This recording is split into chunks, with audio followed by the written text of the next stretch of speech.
All right, well, welcome everybody. Members of the public are advised that the meeting will be live streamed and recorded, and the live stream recording will be made publicly available on YouTube and Council's website. I'd like to start by respectfully acknowledging the Wurundjeri Woiwurrung people as the traditional owners of the country on which Nillumbik is located. We value the significance of the Wurundjeri people's history as essential to the unique character of the Shire. We pay tribute to all First Nations people living in Nillumbik, give respect to elders past, present and future, and extend that respect to all First Nations people. We respect the enduring strength of the Wurundjeri Woiwurrung and acknowledge the ongoing impacts of past trauma and injustices from colonial invasion, massacres and genocide committed against First Nations people. We acknowledge that sovereignty was never ceded. Wurundjeri Woiwurrung people hold a deep and ongoing connection to this place. We value the distinctive place of our First Nations people in both Nillumbik and Australia's identity, from their cultural heritage and care of the land and waterways to their ongoing contributions in many fields, including academia, agriculture, art, economics, law, sport and politics. And now I'll hand over to Councillor Egan to read out the Good Governance Pledge. Thank you, Mayor. As councillors, we are mindful of our civic responsibilities and obligations. We pledge to take them seriously and to carry them out with diligence and integrity. We know the decisions we take will affect the people and environment of Nillumbik, now and in the future. We undertake, therefore, to make sound and principled decisions of lasting value in a spirit of fairness and for the good of all. Thank you, Councillor Egan. The next item is the prayer, and I'll introduce Alex Zavadil, who is the pastor of Southern Cross Community Church in Eltham, which meets in the Council Seniors Hall each Sunday morning. The church has been around for 26 years, providing a place for people from all walks of life to explore spiritual connection with God in an inclusive and accepting environment. Southern Cross's mantra, love God and love others. Southern Cross Church offers free community dinners once a month, runs 2 shop fronts in Montmorency which provide children's clothing and other support services, and hosts public lectures throughout the year on important topics like environmental issues, mental health, gambling reform, and social justice topics. So thank you, Alex. Yeah, thanks very much for the opportunity to pray. Really view it as a privilege and not a right. And I just want to extend a warm thank you for the invitation. Let's pray. Jesus, thank you for the beautiful people here. Thank you for willingness to serve and really look after our community. Yeah, Jesus, we pray for your wisdom to be upon everyone here in this room during this meeting. Yeah, Lord, we thank you for that spirit of fairness, and we ask that it would be present and tangible in this room. Yeah, so we just ask for your hand to be over everything that goes on here tonight. Amen.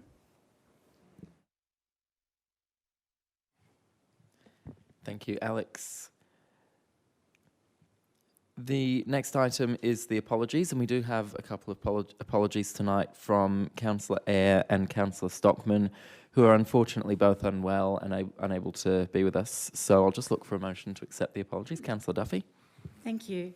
I'm happy to recommend that Council notes the apologies from Councillor Francis Eyre and Richard Stockman for tonight. Happy to second, Mayor. Thank you, Councillor Duffy. Thank you, Councillor Egan. I'll put that one to the vote. Those in favour? That is carried unanimously. The next item is declarations of conflicts of interest. Any conflicts of interest, councillors? Yes, Egan. Mayor, I have a material conflict of interest in one of the items coming up, the Bouchers Road Special Charge Scheme. Thank you, Councillor Egan. Through Carl. the chair, Mayor, I have a material conflict of interest for item 16 on the agenda tonight. Thank you, Carl. Any other conflicts of interest, councillors? There are none, but councillors will note those conflicts of interest immediately before the relevant item as well. We've got a couple of presentations tonight. The first is a condolence for John Brennan. We're deeply saddened to hear of the recent passing of Nillumbik resident John Brennan.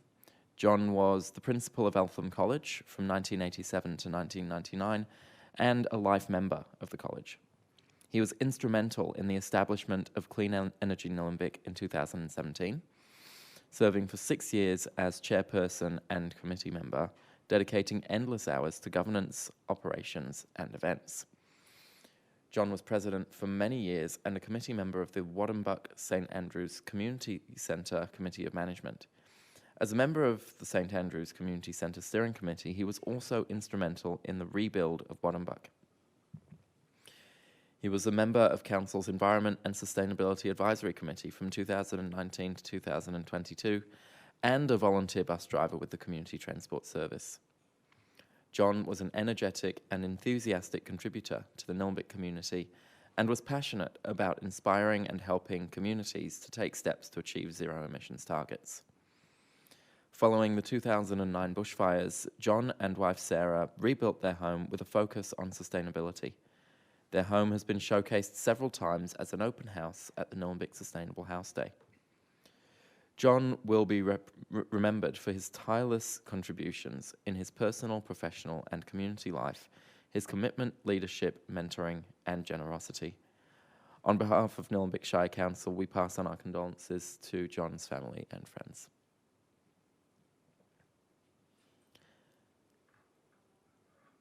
We also have some presentations to make following our annual community awards, which were held on the 22nd of August.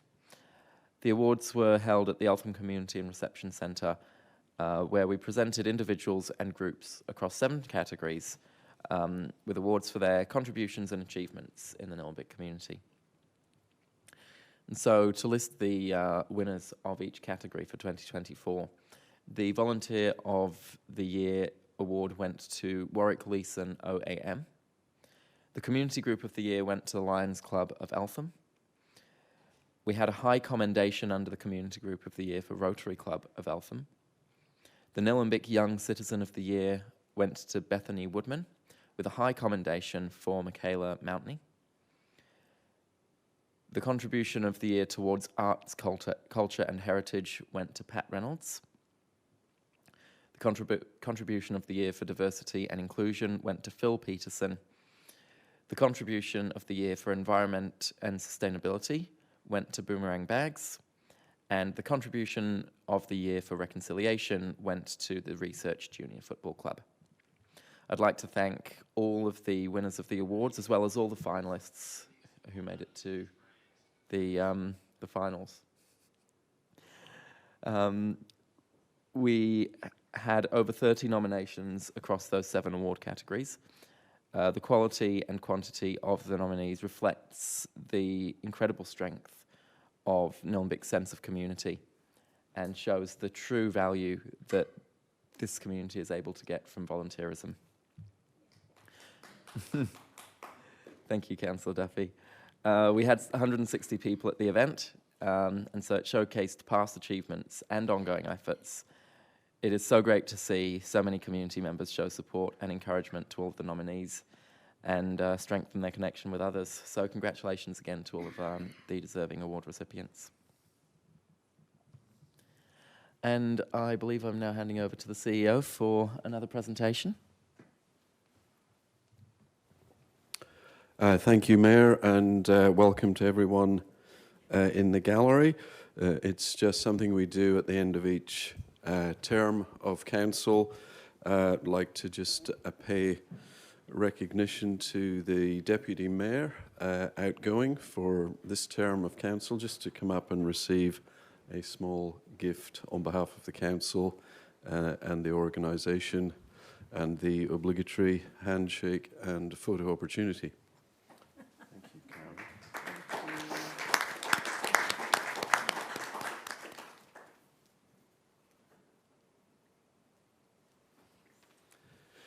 Thank you, Councillor Egan. A token of appreciation on behalf of Council and the organisation is to our Mayor, Ben Ramcharan. I would just like to thank Ben for all his service to the council in his second year as mayor, and in a difficult time for him. He's done an incredible job. We're very proud of your efforts, Mayor. Nice to see your father in the gallery tonight as well. So over to the handshakes next.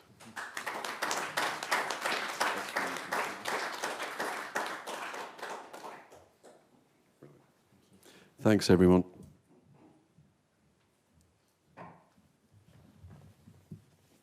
Well, on behalf of myself, and I'm sure Councillor Egan as well, I'd like to thank Carl and the rest of the organisation for these lovely gifts, and also on behalf of the whole council to thank the organisation for the support that you've given to us over these 4 years. It really has been a pleasure. All right, well, that concludes the presentations for tonight. And so we'll move on to the confirmation of minutes. So I'll look for a motion. Happy to move that motion, Mayor Ramcharan, that the council confirms the minutes of the council meeting held on Tuesday, 30th of July, 2024, as per attachment 1. Thank you, Councillor Payne. I'll look for a seconder. Councillor Duffy. Councillor Payne? Councillor Duffy? No, I won't speak to that, thank you. Any other councillors? I'll put that to the vote. Those in favour? That is carried unanimously. We have no petitions tonight, but we do have some questions from the gallery. And so we actually have quite a few. The first question is from Angela Zane. And Angela's first question is, how does the current kindergarten allocation process adhere to Victorian state government mandated policies, such as the Kindergarten Central Registration and Enrolment Best Practice and the Victorian Early Years Learning and Development Framework? And the response is, the state government acknowledges local government as a key provider and major owner of kindergarten facilities and funds local governments to manage central enrolment schemes to support equitable access for all eligible children within a municipality. Council allocates preschool places according to the guidelines set by the Department of Education, being that the Department of Education's priority of access criteria must be used prior to applying local criteria. We have a question from Crystal Naves on behalf of Eltham South Preschool. And the first question is, what specific steps are being taken to ensure transparency and consistency in the kindergarten enrolment process, in line with the public transparency policy and the Nillumbik Customer First strategy? The response is, Council's priority of access was developed in consultation with community kindergarten services and the Department of Education. Where changes have been made to this due to changes in government policy, these have been made in consultation with residents and preschool services. The priority of access is a public document available on Council's website and is referred to throughout the registration and allocation of places. Knowledge and understanding of the POA, priority of access, is required by families when submitting an application for a place at one of the Shire's standalone preschools. A specialised software program is used to intake registration data and allocate places automatically based on the priority of access criteria. The software system is used by 33 other local government areas who manage central registrations. We have a question from Eliza Polymeni Das. And the first question is, in the kinder allocation process, can Council come in line with most other local government areas in the vicinity and prioritise Nillumbik residents who have a connection to the kinder, i.e. past or current siblings, as well as proximity to the kinder, a 2-kilometre radius for example, ahead of the current priority 2, which is just Nillumbik residents, in order to help build stronger communities within the kindergarten, as well as allowing families to walk rather than having to drive to kinder? And the response is, other than priority 1, which the Department of Education set, all local governments have varying priorities of access. Nillumbik Shire Council's priority of access aligns with that of Banyule and Whittlesea preschool allocation guidelines. Council is undertaking benchmarking against other central registration scheme priority of access guidelines to determine the variations and will consider these alongside the principles set by the Department of Education that all eligible children are entitled to equitable access to kindergarten places. And the second question is, in the kinder allocation process, can council prioritise older children, those turning 4 early in the year, applying for places over those who do not turn 3 until after the preschool year has begun? And the response is, as per Department of Education Kindergarten Funding Guide, children who turn 3 years prior to 30 of April are eligible to enrol in a funded 3-year-old program in that year. Children who turn 4 prior to the 30th of April in the year of attendance are eligible to apply and attend the 4-year-old kindergarten program. All central registration schemes and preschools are required to align with these guidelines to receive kindergarten funding. The next question is from David Pinchera, who's the Director of Reflection Outreach Not-for-Profit. And the first question is, Reflection Outreach's mission is to restore dignity to the homeless and disadvantaged by providing housing. We aim to enact our belief that housing is a fundamental human right.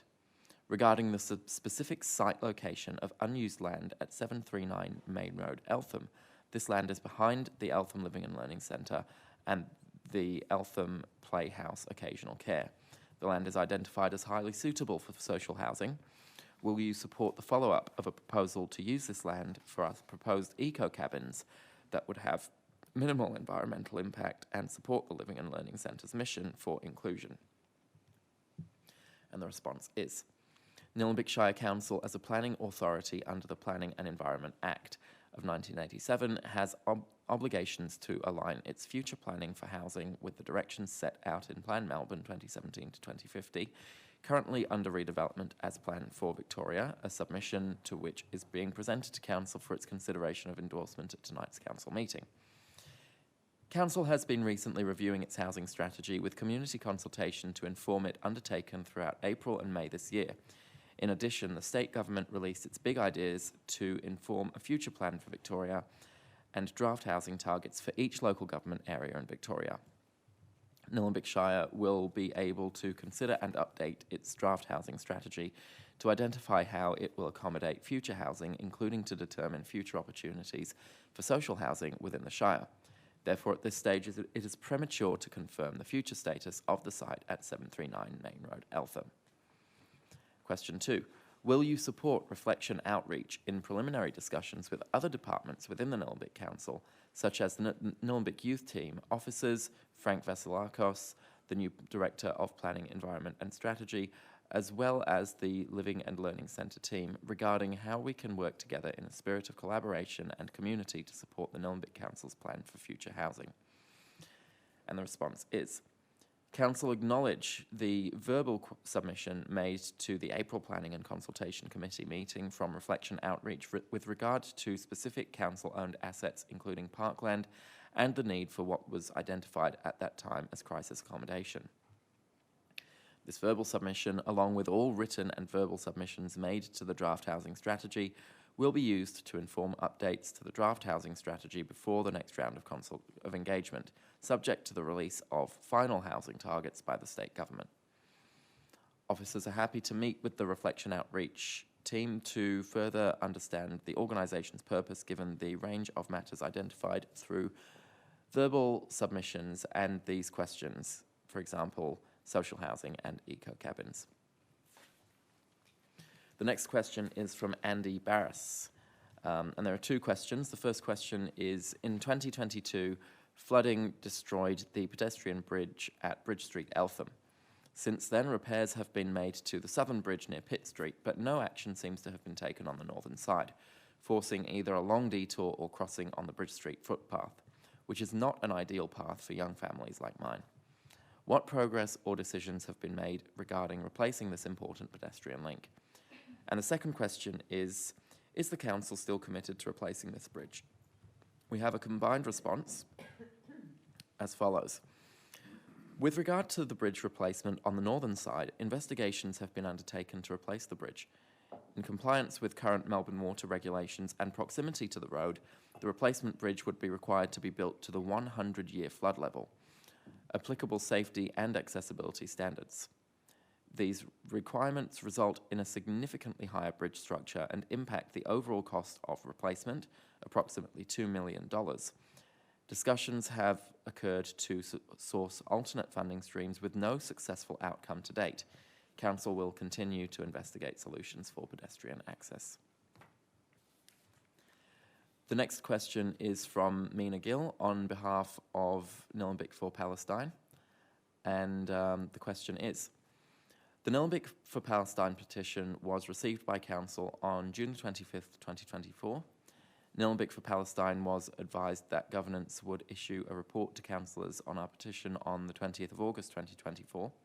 It has now been 2 months since receipt of the petition. We, as concerned community members, have been trying to engage with Council on this for the entirety of this year and have written countless letters to councillors. We have received hardly any responses from councillors and don't feel heard. The genocide in Gaza continues, with the death toll as referenced by the Lancet Journal as being more than 186,000 people. Does Council recognise the sovereignty of the State of Palestine? And the response is, we want to assure you that Council acknowledges the significance of this matter and is appropriately considering the matter. As previously mentioned, the petition is still under review. We are not yet in a position to comment on whether the requests will be adopted as resolutions. It is important to recognise that this process involves several steps, including detailed analysis and briefing of councillors, which can take time. And at this stage, given we have a council meeting approaching, it would be up to a councillor on the next council if they want to raise a motion on this issue, which would be well within their rights if they wish to do so.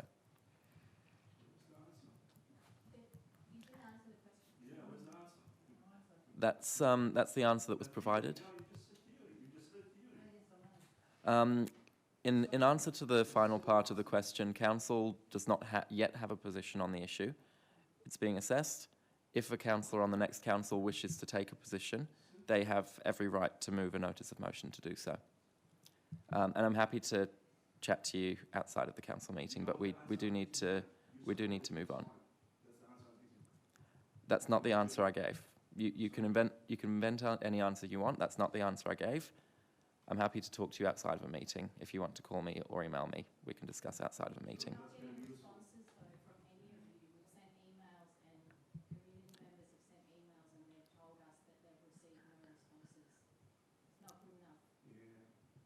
Right. We do need to move on. We've got a large agenda tonight, so I'm going to move us on for now.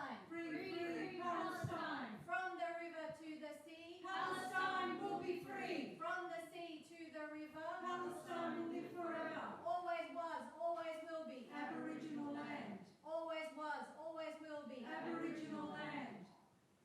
You're right, you need to move on, giving answers and doing proper things. You're right, but you haven't been doing it so far yet. Let's go ahead. Thank you, everyone. All right, I will move us on through the agenda. And as I say, I have chatted to some of you, and I'm happy to chat to more of you if you wish to give me a call. The next item on the agenda is the reports from advisory committees, and so I'll look for a motion. Happy to move the motion. Mayor Ramcharan, the council notes the minutes of the advisory committee meetings as reported on attachment 1. Thank you, Councillor Payne. I'll look for a seconder. Happy to second, Mayor. Thank you, Councillor Egan. Councillor Payne? Councillor Egan? No. Any other councillors? Councillor Duffy? I will. Just collecting my thoughts. So Council's advisory committees are comprised of generous community members working with officers and designated councillors, as we know, and hopefully the rest of the community will discover that they can put their hand up to be on these committees as well. I'm really grateful to everyone who volunteers their time and expertise on the various committees that support Council. It's good to see the transparency of these meetings is provided to the community through their minutes and coming to council meetings like this for endorsement. So in the papers, you'll be able to see minutes for the Recreational Trails Advisory Committee, and I think it's an Arts and Culture Committee meeting. Health and Wellbeing. Thank you for correcting me there, Councillor Egan. I'd like to speak to the great work done by the Recreational Trails Advisory Committee, and I'm very pleased to see the progress of various projects under consideration. In particular, I'm really pleased to see that at the August RTAC meeting, Recreational Trails Advisory Committee meeting, discussions on 3 sections of the Diamond Creek Trail in Edendale Ward took place. The first one is the Diamond Creek Trail Railway Parade to Diamond Street realignment to keep it to the west of the railway. I'm glad to see that Andrew Bakos raised the need to continue this action as a priority. There have been discussions in the past, I think back to 2018, to the previous council, with my understanding, where there were discussions that were undertaken between council and the operator of the aged care service at the time, looking at ways to make the trail safer and more aligned through that section of Edendale. So I'm glad to see that the Recreational Trails Committee are onto that again. The second part is looking at works to realign the Diamond Creek Trail in Murray's Reserve to address the safety concerns that have been raised with the really sharp turn to the section along the train line as you whip around to get up to the Allendale Road intersection train crossing. Thirdly, the renewal works that are proposed around Eltham North, behind the Eltham North Pavilion, where Wanderers Cricket Club and Redbacks Football Club are. So, big thank you to the Recreational Trails Committee and the people who've been on that committee for a long time and those who are new. I'd just like to shout out those 3 things that I was really happy to see as conversations being progressed through the Recreational Trails Advisory Committee, and to say I support all those things. Thank you. Thank you, Councillor Duffy. Any other councillors? I'll put that to the vote. Those in favour? That is carried unanimously. The next item is the Reconciliation Action Plan, and I will look for a motion. Councillor Duffy. Thank you. I'm happy to move the recommendation. I'll read that out. That Council endorses in principle the draft Reconciliation Action Plan, which is in attachment 1 of the papers, acknowledging that feedback from the Wurundjeri Woiwurrung Cultural Corporation, Wurundjeri Woiwurrung Cultural Heritage Aboriginal Corporation is imminent. Secondly, authorises the Director of Communities to make minor changes to the draft Reconciliation Action Plan and the draft Statement of Commitment once feedback is received from the Wurundjeri Woiwurrung Cultural Heritage Aboriginal Corporation. 3, authorises the Director of Communities to submit and seek feedback on the Reconciliation Action Plan from Reconciliation Australia. 4th, authorises the Director of Communities to make changes that may be necessary and are inconsequential in nature to the Reconciliation Action Plan based on feedback from Reconciliation Australia. And 5th, notes that Reconciliation Australia will be presented to the Reconciliation Action Plan will be presented to Council for endorsement if significant changes are required based on feedback from Reconciliation Australia. Thank you, Councillor Duffy. I'll look for a seconder. Happy to second. Councillor Payne. Councillor Duffy. Yeah, thank you. In Nillumbik, we live, learn, work and play on Wurundjeri land that was never ceded. In my first speech in the chamber as a new councillor back in November 2020, I spoke of my desire to foster respect and meaningful partnerships, putting community at the heart of council, and to commit to a reconciliation action plan. Today, when the wattles are in bloom and the orchids are flowering, our council plan that we presented is now putting forward the Reconciliation Action Plan for endorsement so it can be lodged with Reconciliation Australia. Reconciliation is not new to Nillumbik.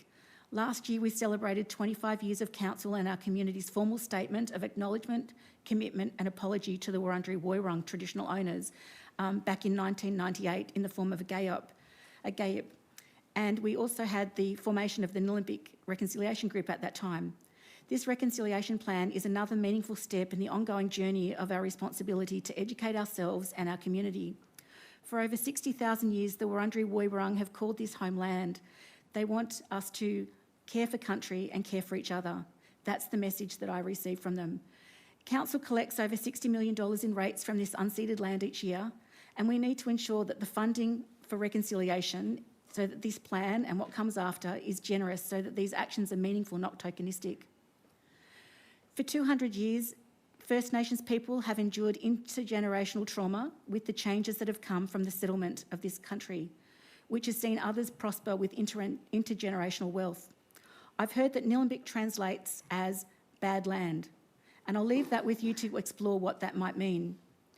Wurundjeri woman Mandy Nicholson has taught me that the Woiwurrung word welcome, word Wominjoka, translates as to come with purpose. It is in this spirit that I encourage councillors, council staff and our community to come with purpose and to continue coming with purpose, to embrace steps to create a more equitable and inclusive community and to foster reconciliation with First Nations people. I'd like to acknowledge Wurundjeri Elder Auntie Gail Smith for her involvement in the RAP working group and those others from Wurundjeri that have had involvement, and to all of those who've participated in the creation of this plan, including Uncle Joel Wright and the RAP working group, council officers, NRG and the community. This Reflect plan is a short-term plan and further plans will follow. The RAP focuses on 4 pillars of reconciliation, of relationship, respect, opportunity and governance. I'll leave it for the community to go through the plan in detail. Congratulations to everybody involved in the steps. I do celebrate that Council is taking this next step, and we can all be grateful to the work our community groups, sports clubs, preschools and schools are doing to progress reconciliation. When I reflect on my time as a councillor advocating for meaningful action, I am disappointed with the way that this has been turned against me at times. I've been admonished for using my own words in speeches Councillor about Duffy, if you reconciliation. could speak to the motion, please. I am. I've been disciplined for supporting an Councillor Aboriginal Duffy. student raise the Councillor Torres Duffy. Strait Islander flag at a council event Councillor instead Duffy. of raising it myself. I've been reprimanded for showing empathy to a member of staff on the day of significance to Aboriginal. Councillor Duffy, I've muted your microphone, thank you. If you could stick to speaking to the item at hand, I won't warn you again.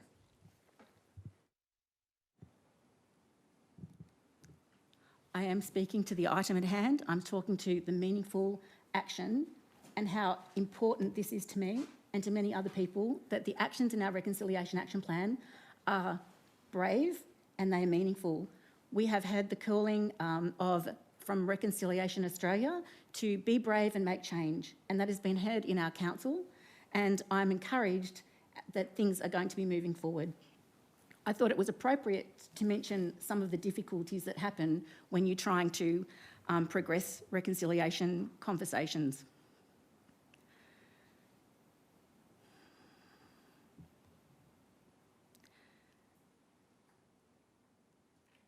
I think at this point, what I will say is that I'm hopeful that in the future we will do really well in this area.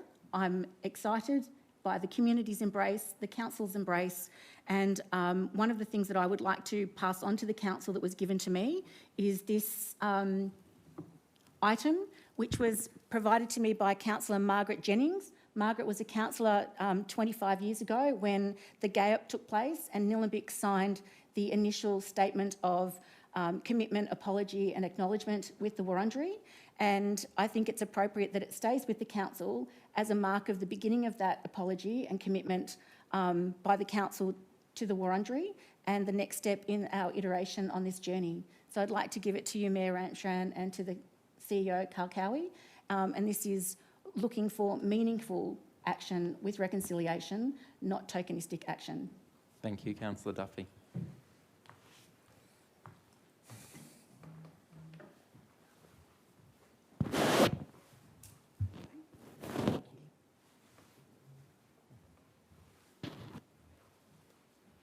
A very meaningful thing to be returned into Council's possession, which has a very significant history to our Shire and reconciliation in the Shire, so thank you. All right, Councillor Payne. Yes, I just wanted to add that the Reconciliation Action Plan, as tonight has demonstrated, has had glitches along the way, but it comes from a place of good faith. This is not about councillors, this is about community, and whatever the council team is made up of, this process will continue.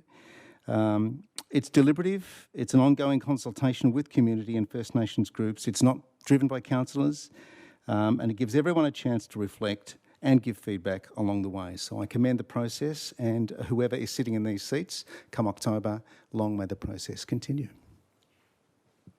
Thank you, Councillor Payne. Any other councillors? I'll speak to this one as well. When we put our council plan together, this was one of the key actions that I was particularly passionate about, as I know Councillor Duffy was as well. And it's really exciting to now see it almost 4 years later coming to fruition. It's taken some time, but nothing worth doing is easy. And I'm glad that we've taken the time to get this right and it starts a year. Given this is our Reflect Wrap, it is this one goes for a year, and then we'll move on to more ambitious plans after that. This is really about making a really strong start towards reconciliation as an organisation, listening to Aboriginal people, which is something we've done throughout the development of the RAP. We've worked with Uncle Joel from Mob Jobs, who's done a fantastic job leading us in the development of this, and will also be incredibly helpful in the implementation. So I'd like to thank him and the entire team who has helped to make this a reality. It's an incredibly important issue, and as an organisation, we are taking it seriously and taking some real steps alongside First Nations people towards reconciliation. So I can't wait to see the next council take this and implement it, and the wonderful work that will be done following today after the adoption of the Reconciliation Action Plan. And so with that, I will put this one to the vote. Those in favour? That is carried unanimously. The next item is the Communication Strategy Annual Action Plan update, and I will look for a motion. Thank Councillor you, Payne. Mayor Ramtran. Happy to move the motion that Council 1 notes the Communication Strategy 2022-2025 Year 2 Action Plan Report, and 2 endorses the Communication Strategy 2022 to 2025 Year 3 Action Plan. Thank you, Councillor Payne. I'll look for a second. Happy to second, Mayor. Councillor Egan. Councillor Payne. Yes, I just want to thank our comms team, in particular Tracy Varley and Blaga Namoski, for the work they're doing, reaching out to a community. We don't have a local paper. It's hard work, and it's thanks to our comms team that we are able to maintain connection with the community. I'd like to point out that they've had great success with the council newsletter and the e-newsletter, Nillumbik e-news. Subscriptions have gone up. We've upgraded the website. We are moving to a much more social media-based form of communication, along with most LGAs. And it's great to have a team that are keeping up with that and reaching out to the community to make sure we are in touch. So I thank them for their work. Thank you, Councillor Payne. Councillor Egan. Forgot me already, Ben. Yes, to add to Councillor Payne, I'd just like to mention in my first term, we had a lot of issues with people not being able to be kept up with what was going on with council, and I'm really happy to say that I'm now those same people. They're actually getting news and I'm getting sent things. Have you seen what council's up to? And I have to say, well, yes, I do know what council's up to. But it's a really refreshing change, because particularly in the rural areas where some of the elderly people aren't that focused on social, they're seeing what we're doing through some of these other moves. And I'd just like to commend the comms team and hope to see that go even further. Well done. Thank you, Councillor Egan. Any other councillors? Councillor Duffy. Yes, thank you. I'd like to echo what's been said, but particularly highlight the importance of the Nillumbik News and just thank the team that put that together. There are great articles in there. I always enjoy reading it, and there are lots of people who comment.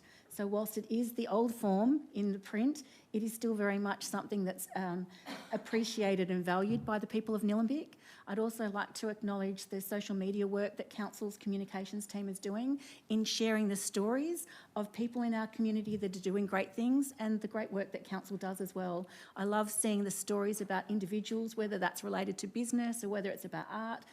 The awards night that we had last week, and just again to acknowledge all the people that were highlighted for their community involvement. So thank you for being the good news arm of council in terms of spreading the news, but also being the responsible arm of council in sharing the news that matters as well when it comes to bushfire preparedness, emergency responses, even the weather alert that went out on Saturday about the storm that was coming. So just like to say thank you to the communications team for the work that you do. It's very hard to become front of mind to the people of anywhere at the moment when we're all over exposed to the news and to so much information in our workplace and our social lives, etc. So it's hard to cut your message through, and I'd just like to acknowledge the good work. So that's where I'll leave it. Thank you, and look forward to ongoing communication pieces. Thank you, Councillor Duffy. Any other councillors? I'll put that to the vote. Those in favour? That is carried unanimously. The next item is the review of Council's Advisory Committee policy and terms of reference template, and I will look for a motion.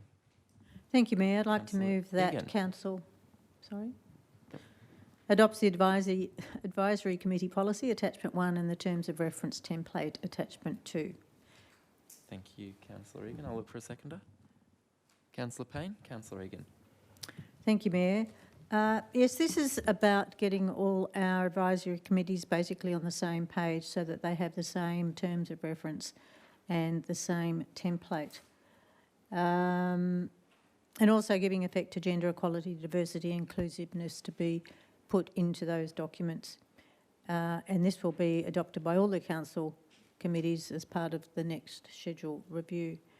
That's about all I've got to say on it. It's really business as usual for the rest of it. Thank you, Councillor Egan. Councillor Payne. I concur with Councillor Egan with the most ardent enthusiasm. Thank you, Councillor Payne. Any other councillors? All right, I'll put that one to the vote. Those in favour? That is carried unanimously.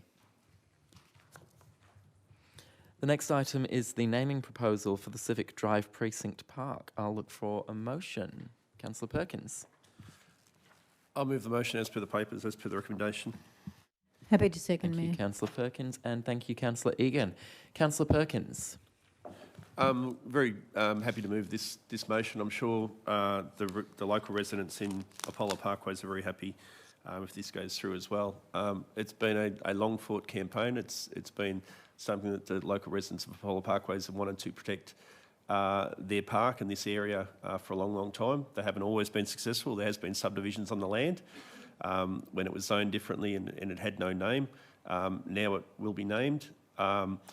So there's a couple of important aspects of that. The naming itself is important. Kirrip Park as a Wurundjeri name,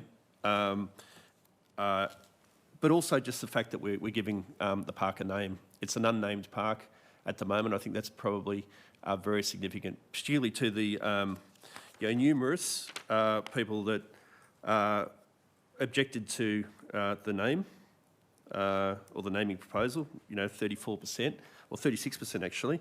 But from what I saw on social media, they were people who had no understanding of what the whole process was about, who really live as far as they could possibly live from Apollo Parkways, a long way away from the area of interest, and also really who were dog whistled by people in the community that should know better than to try to stir up some anti-Wurundjeri sentiment, which is really what a lot of the objections go to.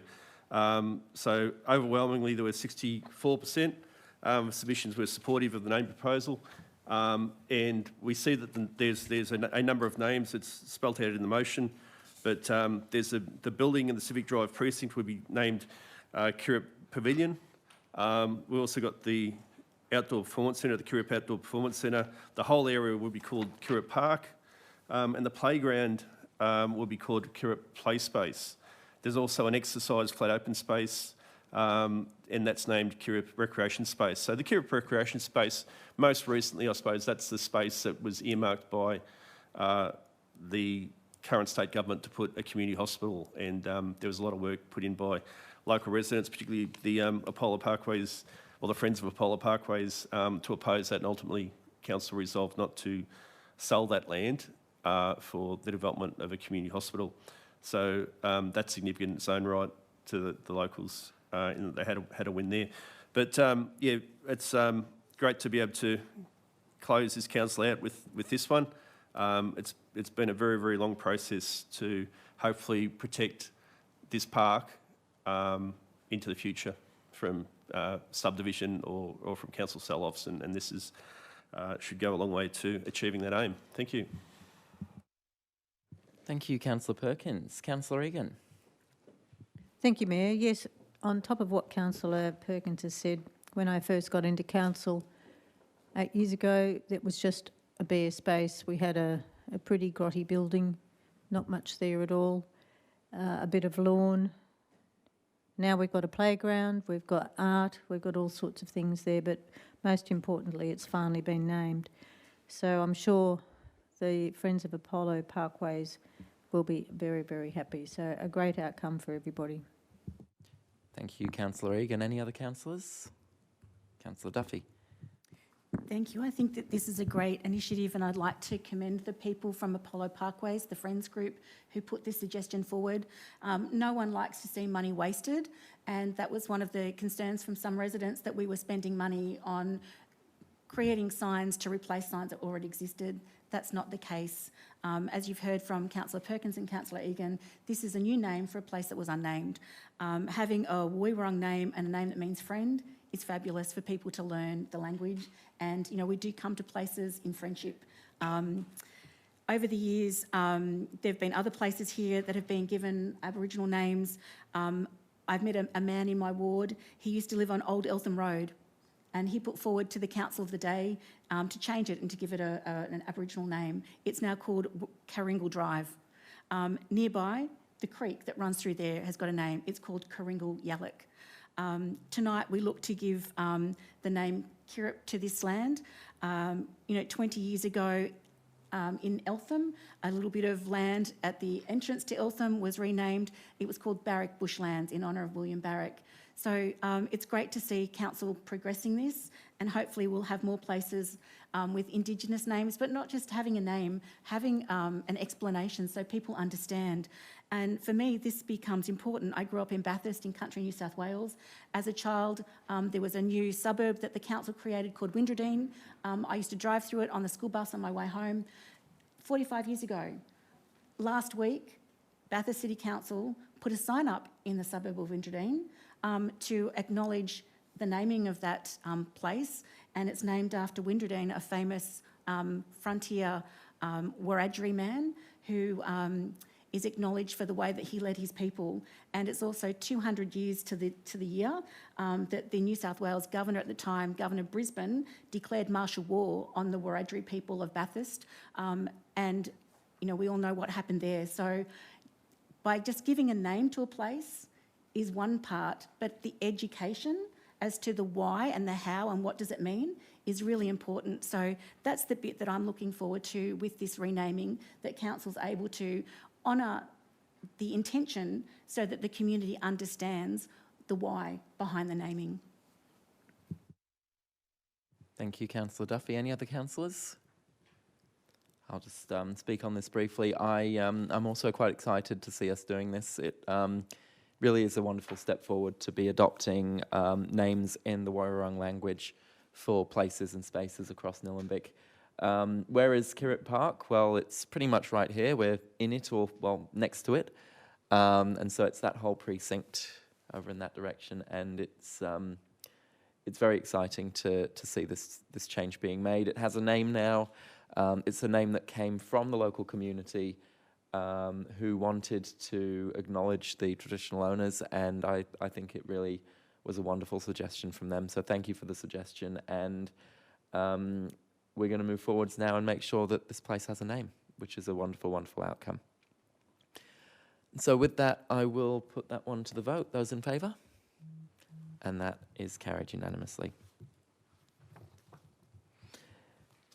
The next item is the proposed road deviation for part of Simpson Road and Ridge Road in Christmas Hills.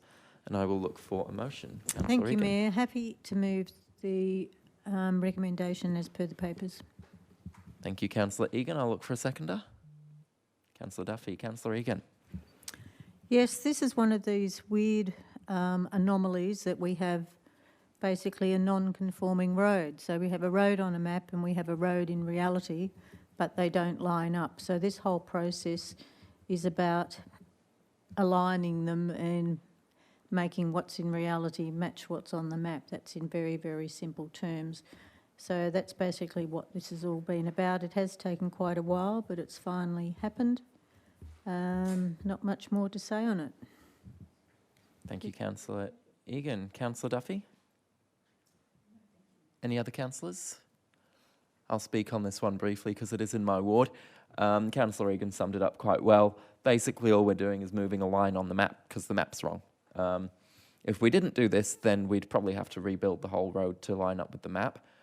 but it's a lot easier to just move a line on a map. So that's what we're doing right now.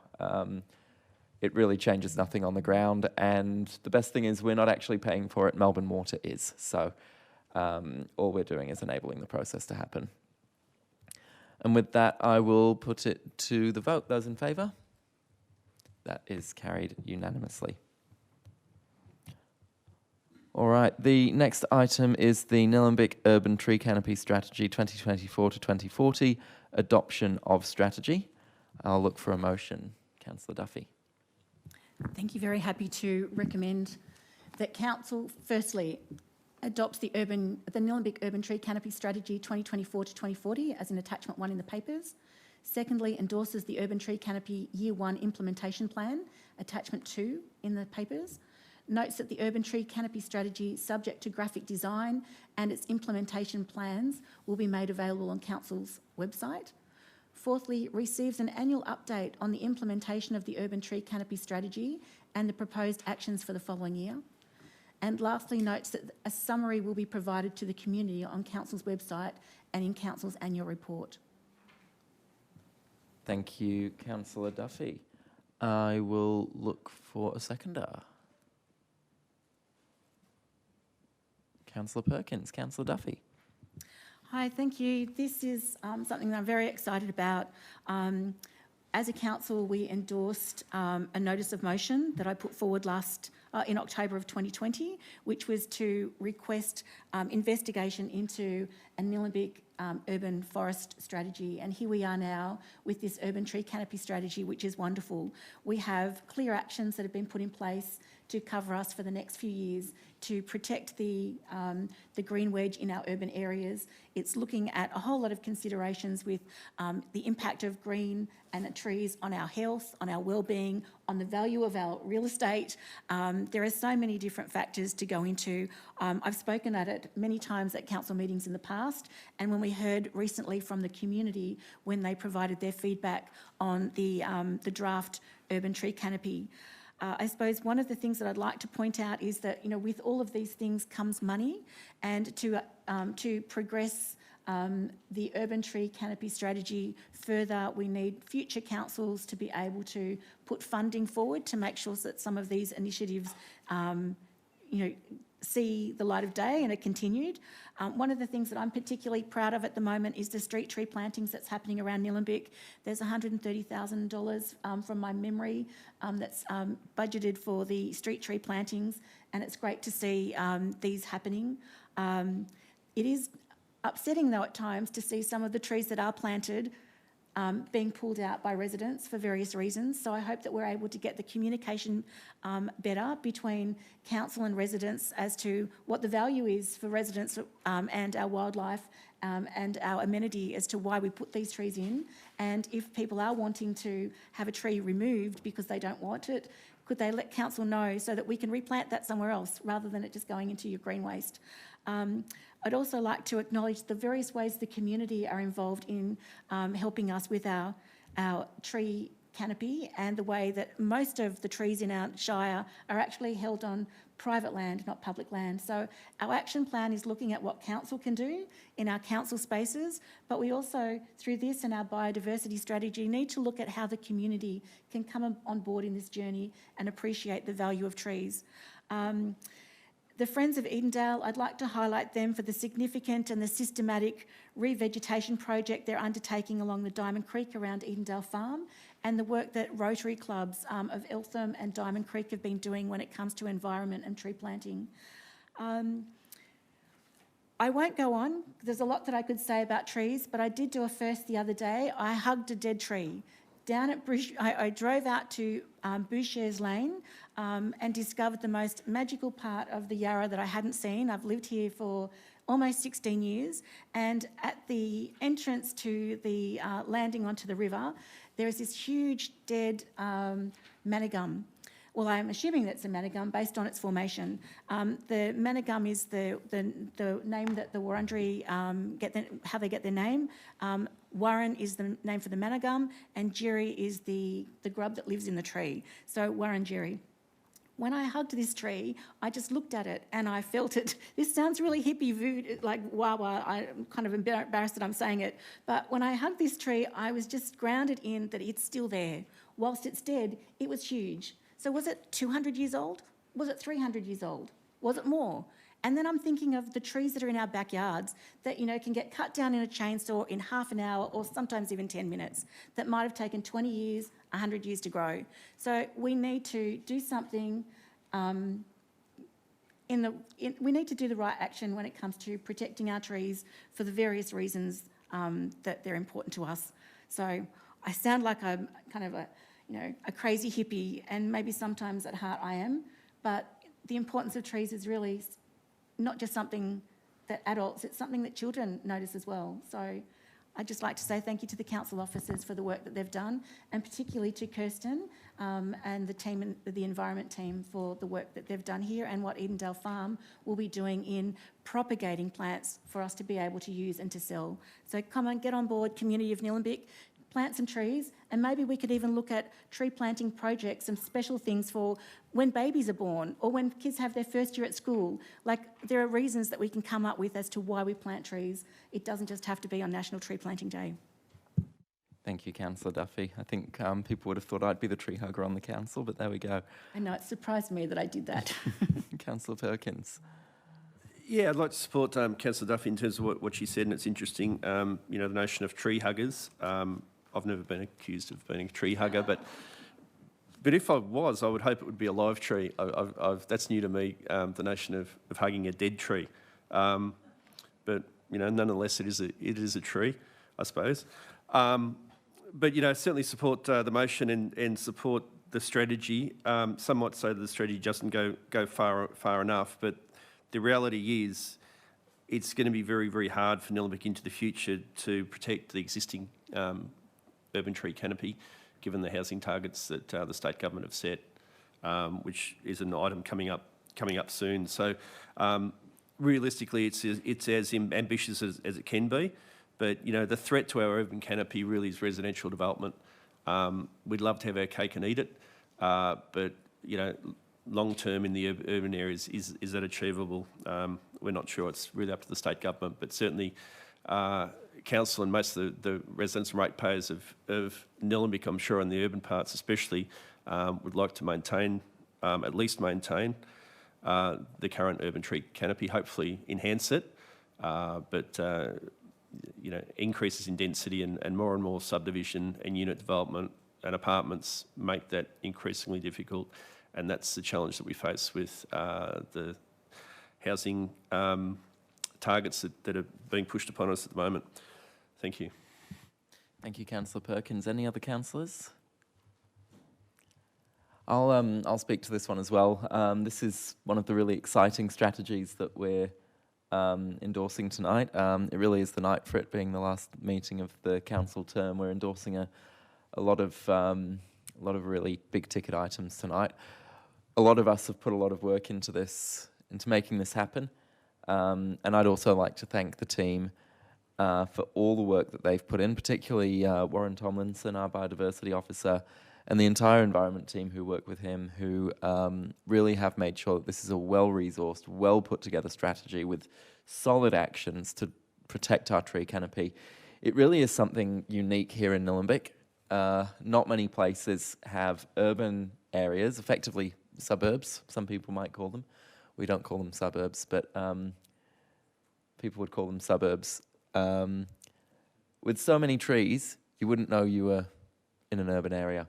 It's a really unique aspect of Nillumbik and something that we are incredibly proud of, and I know our community is proud of it too.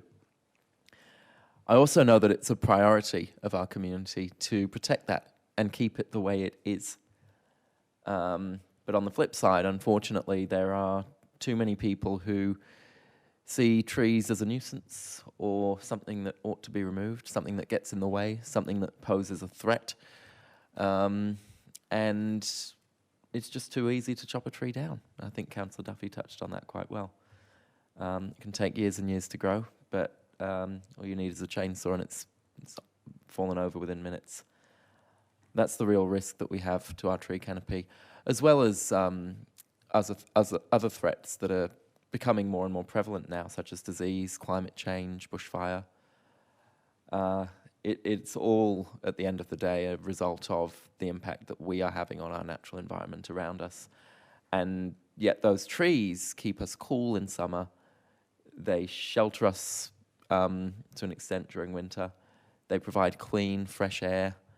And there are many studies that have shown that people's mental health people have better mental health outcomes when they're around trees. And so that's what makes this strategy so important. We will all benefit from this.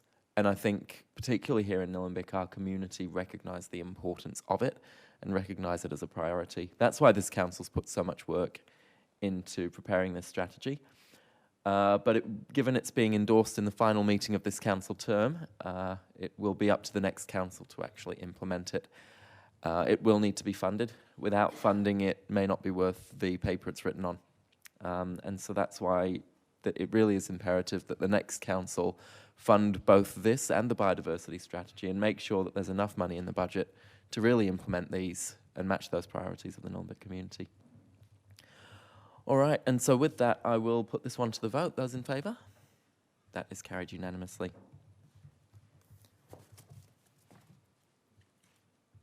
The next item is the plan for Victoria submission. So I will look for a motion. Councillor Perkins. Thank you. I move that Council endorses a plan for Victoria submission as attachment 2, noting Council has not formed a view on the recommendations contained within the ethos report, addendum as yet, as that will be subject to a future consideration of Council once the final housing targets are known. It presents the plan for Victoria submission to the State Government via the Engage website prior to the 30th of August 2024 deadline, with change highlights removed. Notes that options will be put to Council in 2025 subject to release of the final housing targets by the State Government regarding the strategic direction of the key strategies, including the draft housing strategy and planning scheme amendments C143 nil and C144 nil. And they relate to the Eltham and Diamond Creek structure plans. Thank you, Councillor Perkins. I'll look for a seconder. Councillor Payne. Happy to second the motion. Thank you, Councillor Payne. Councillor Perkins. So, look, Nillumbik and I think most municipalities throughout Victoria were rocked by the State Government housing targets or projections, what they want to see delivered in the next 10 years, especially, but beyond that.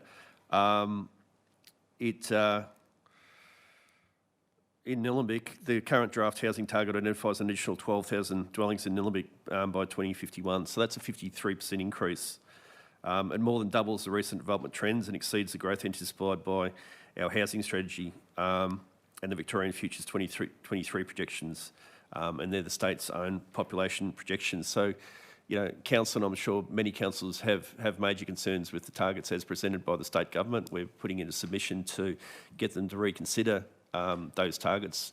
Not only do we believe they're unachievable, if they were to be achieved, they would have massive detrimental effect on Nillumbik as we currently know it.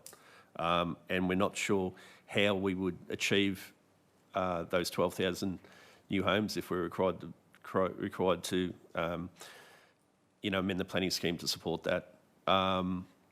The submission talks to all the issues, within Nillumbik. Some of the things which aren't considered. The report talks about the modelling at this point doesn't take into account construction factors like material availability, labour and other impacts on construction. It doesn't look at taxation settings, current modelling and undergoing update like flood modelling. Doesn't take into account local infrastructure constraints, topography, restrictive covenants or small second dwellings. So what councils had to do is put the current major activity centre structure plans on hold. They were really going through the very, very last step of being authorised by the Minister as an amendment into the planning scheme. That's been put on hold because we have to get the final targets. Those plans might well need to be amended and a more intense built form in Diamond Creek and Eltham, even much more than what's currently proposed. And what it's currently proposed is many locals would believe quite horrendous if it was to be fully implemented. But we're potentially looking at add a lot more intense development than that. The other options are to try to expand the urban growth boundary, more intense development right across the urban areas. So there's a lot of work to be done in this place. It'll be the next council to get to work on this. But this first step is to make a submission to the state government detailing council's concerns with the 12,000 new homes figure and trying to press home the point that we believe that in many ways we're a special case. We're limited by topography, lack of public transport in many areas, bus services, reducing public transport as we go further up the line towards Hurstbridge. Indeed, even Eltham has a lot less train coverage than say the next station down, Montmorency or Eltham. So it looks like the state government have pretty well done a standard broad brush approach. If with any proximity of a train station, you can have this number of homes potentially built around that. But Nillumbik's topography and also the fact that we've got a lot of areas that have got a significant landscape overlay, which does look to protect the trees. So you can't really intensify residential development to the extent that the state government want, while maintaining state neighbourhood character and protecting our tree cover and those significant landscape overlays. So, the submission is the first step. But certainly there's a lot more work to be done into the future. The targets are unrealistic. I think everyone knows that there's not going to be that many homes built in the forecast period as suggested by the state government by 2051. They've made all sorts of predictions in terms of increasing the number of affordable homes. Hasn't come off. So hopefully some common sense can be applied here and the figures can be amended downwards so we can have realistic planning scheme changes. Thank you. Thank you, Councillor Perkins. Councillor Payne? Yes, clearly these targets exceed everything council planning officers have been preparing for. The key questions are where we build these extra dwellings and how we build them. We're restrained, of course, by the topography and our own and state-mandated laws about where we can build dwellings that are not affected by flooding and bushfire. So most LGAs have been told to prepare for much higher growth, but we have contradictory state overlays, laws and guidelines as to how and where we build these extra dwellings. We understand the state government regards affordable housing as a priority. I don't think anyone disagrees with the idea that we need more dwellings and we need them fast, but our planning officers and the council can't really respond accurately until we know what the final targets are and the impact they have on the planning amendments C143 and 144, as Councillor Perkins was talking about, with the Eltham and Diamond Creek activity centres. So when we know how and where these dwellings will be built, we may be in a better place to respond. So I commend the next council with that task. Thank you, Councillor Payne. Any other councillors? Councillor Duffy. Thank you.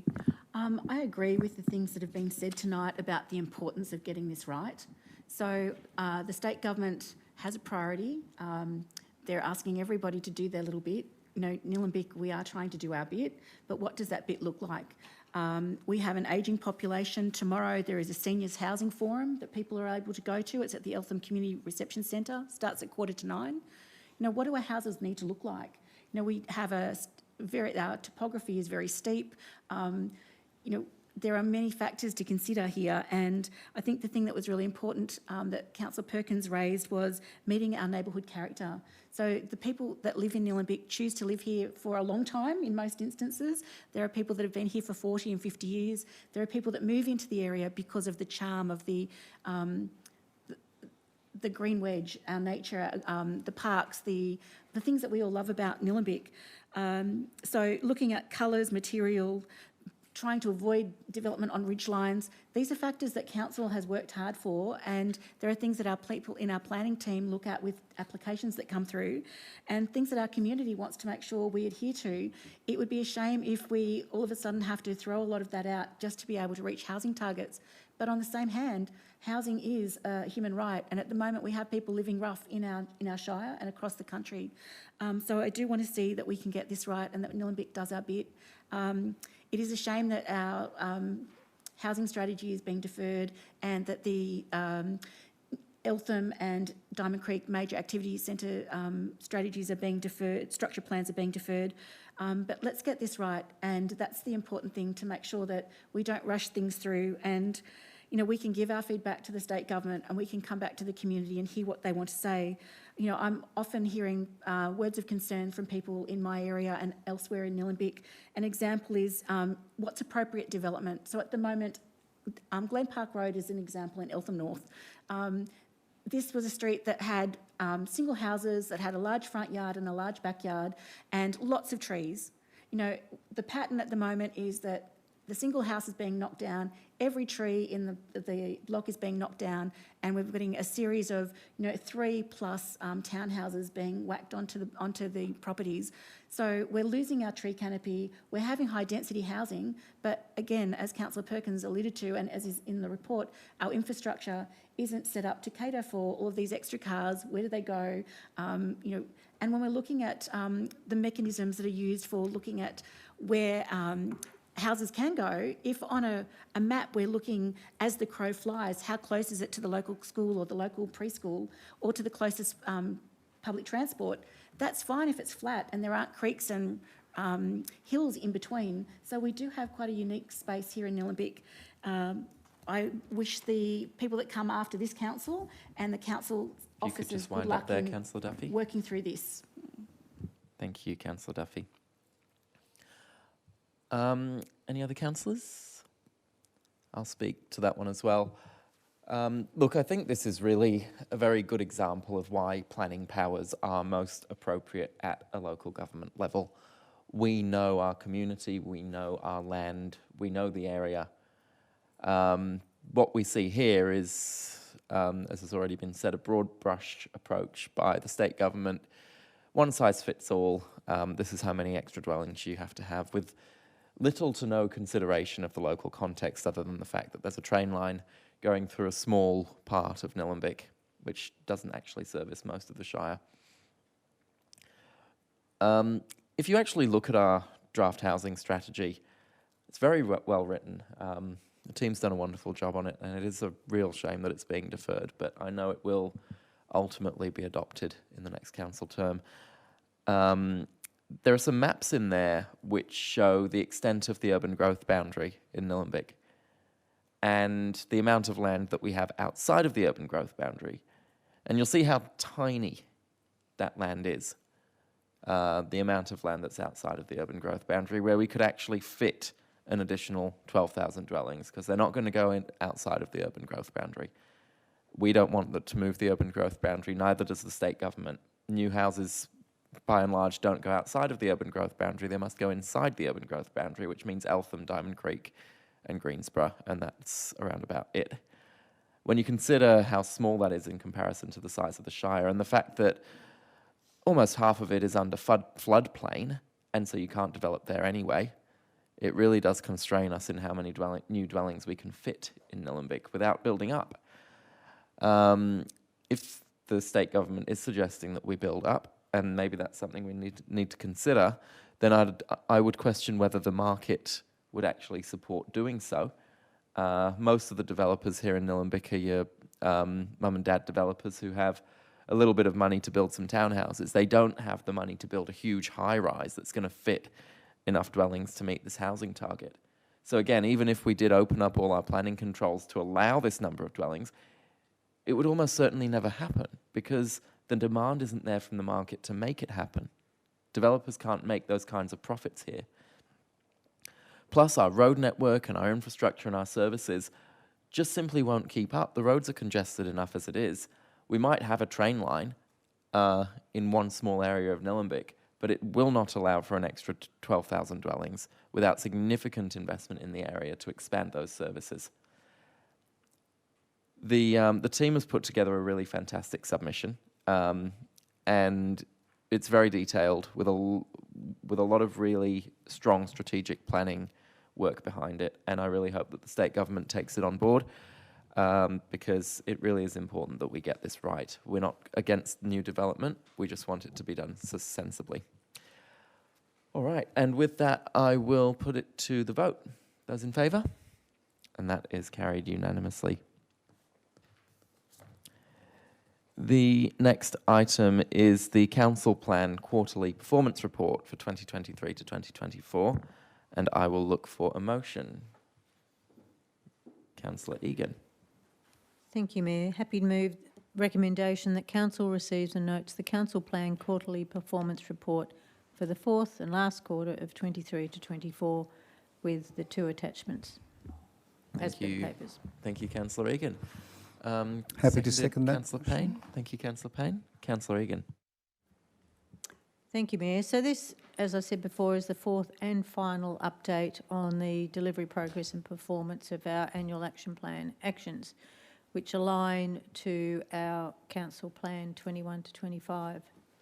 So out of the 37 actions, 10 have been completed and 24 are on track for completion, and there are 3 actions having minor issues.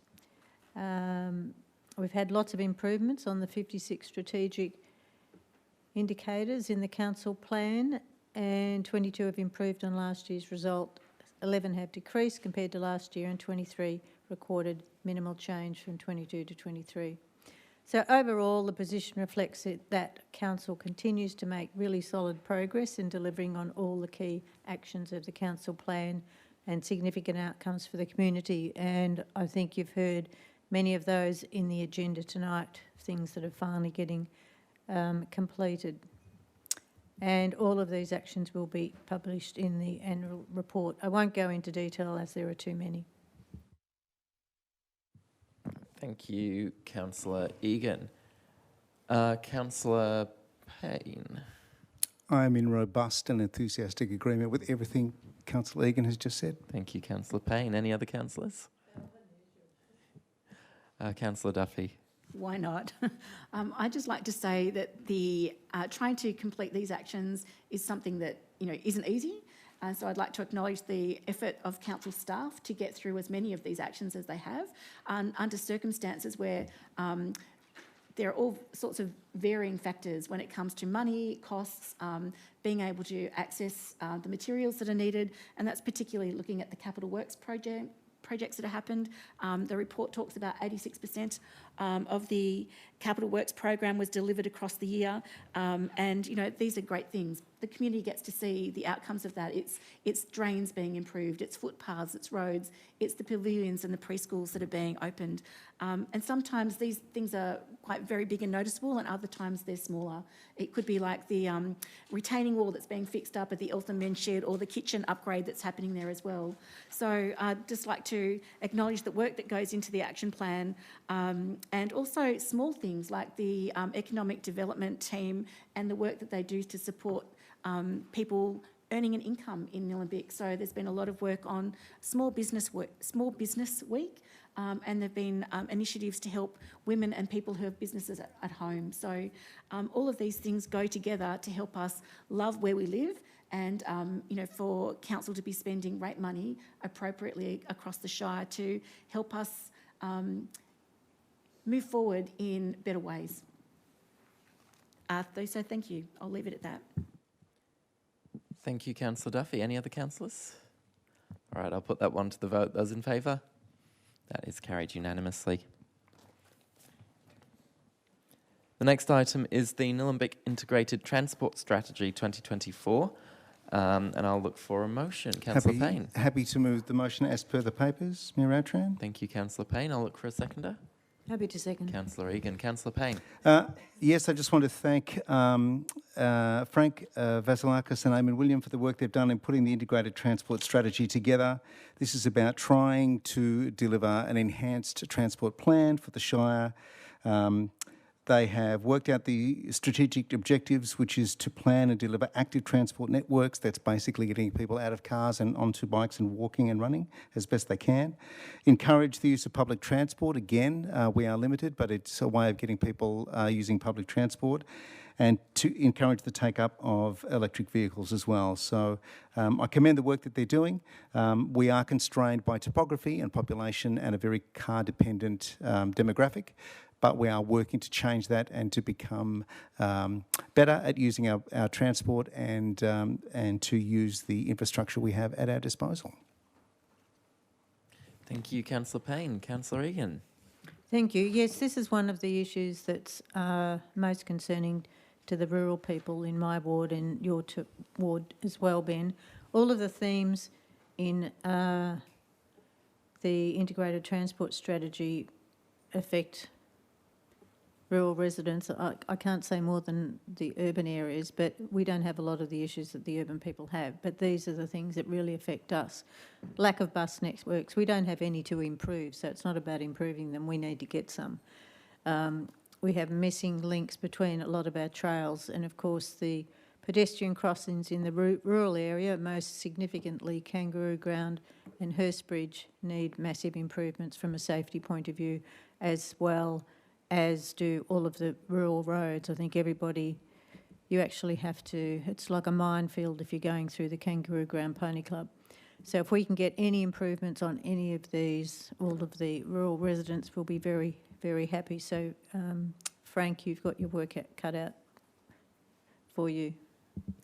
Thank you, Councillor Egan. Any other councillors? Councillor Duffy. Why not miss an opportunity? Seeing as this is our last council meeting, again, I'd like to... no, that's right. I'd just like to acknowledge the work that's been done. I'd like to also highlight that there's more work to be done. So Eltham High School are after a pedestrian crossing to help them with their 1,500 students. Eltham North Primary School have raised concerns, and we had a notice of motion earlier this year about improving traffic to help with pedestrian safety and road traffic use around the school. Fixing up the trails is in this plan as a priority. So we've got that big missing link in the Diamond Creek Trail at Eltham between Railway Parade and Diamond Street. But there are other spots that makes it easy for getting around. So like little interconnecting corridors between streets.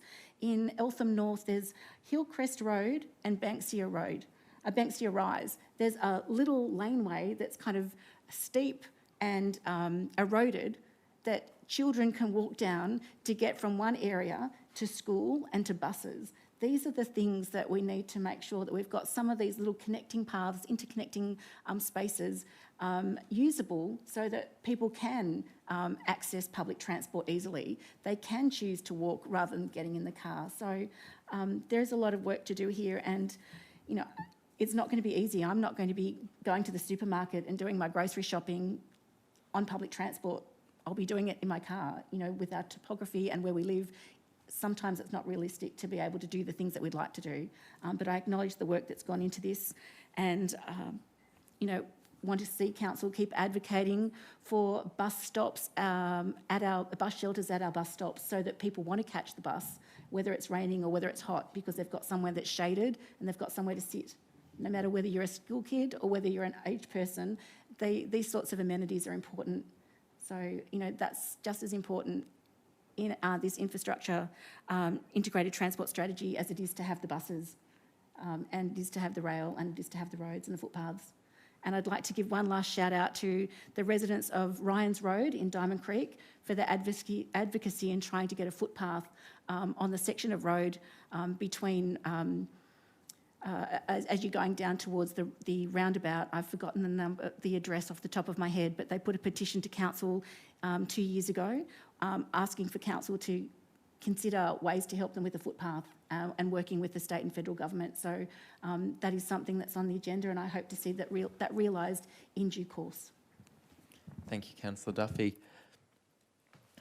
I'll also speak to this one briefly.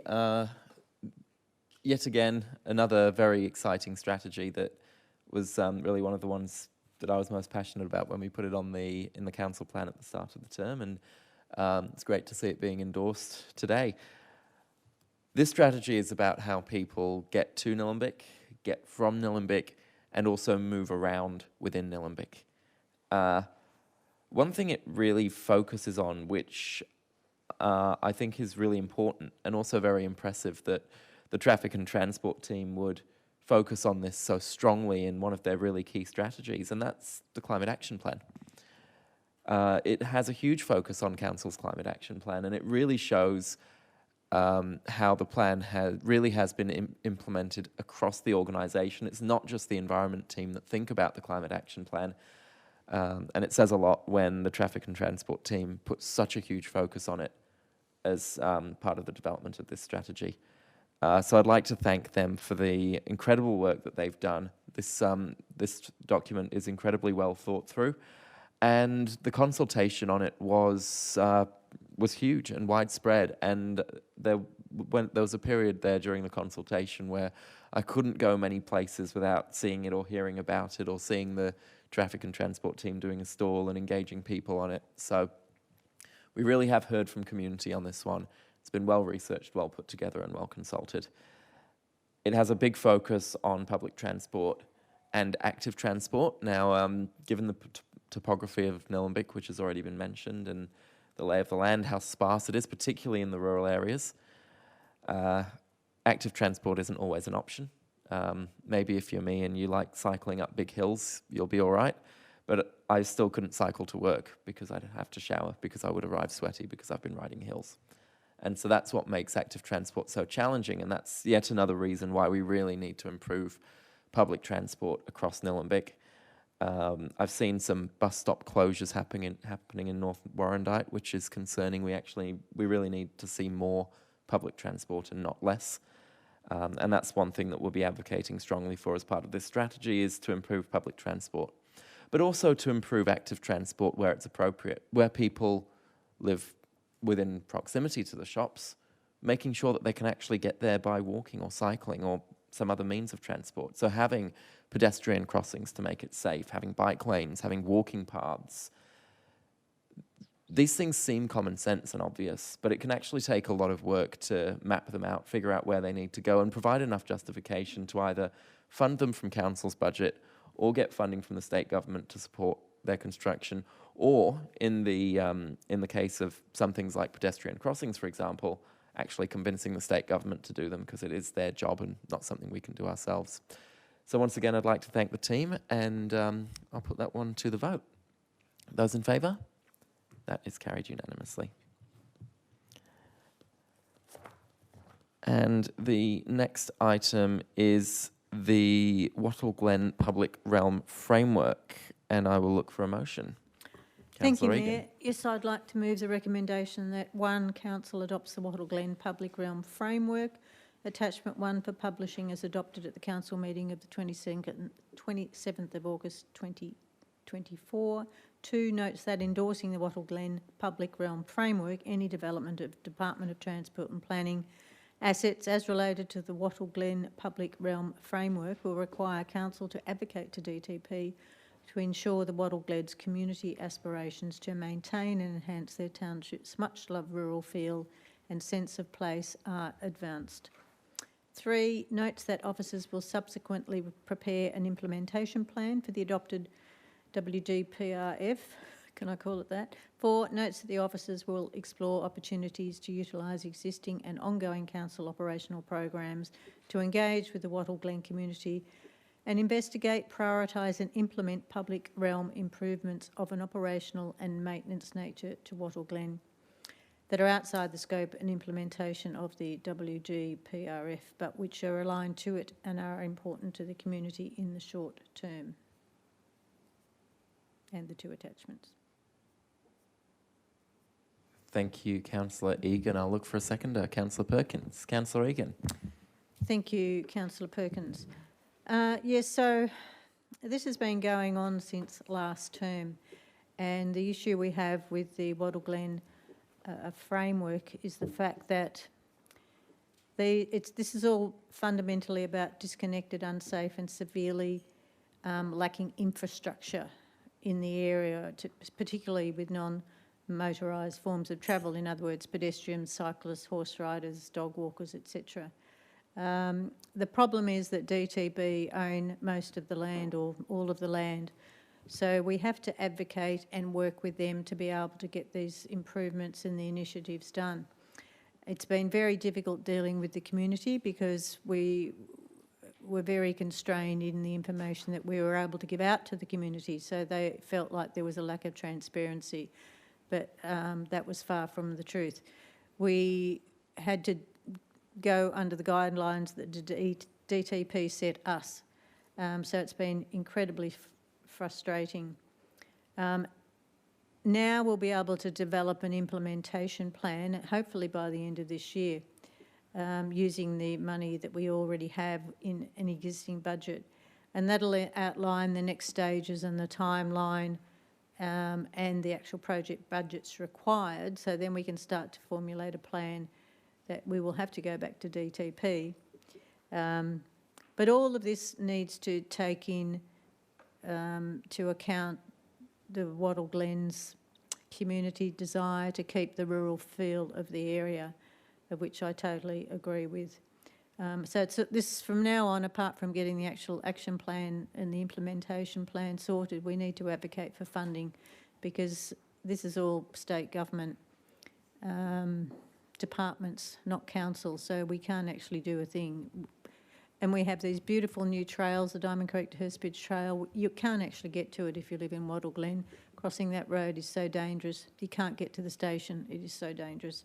So these are just a couple of the issues that we need to sort. So this is the first step in getting there. So thank you. Thank you, Councillor Egan. Councillor Perkins. Thank you. Just like to support Councillor Egan on this, the ward councillor. Look, it is very, very high level, and I can see it's not really ideally what the community wanted or expected. I imagine they wanted more of a master plan that would show on the ground what improvements in an ideal world could perhaps be achieved with the support of DTP. The problem is that Department of Transport and Planning won't support such a detailed plan, so we've got to keep it high level. This is the best we could get out of DTP, but it keeps the conversation going. They've committed to having further conversations in their letter, which is in the report. Talks about the department looks forward to working in partnership with Nillumbik Shire Council to progress projects and initiatives related to the framework. So they're comfortable with the framework in terms of, and it's kept the door open.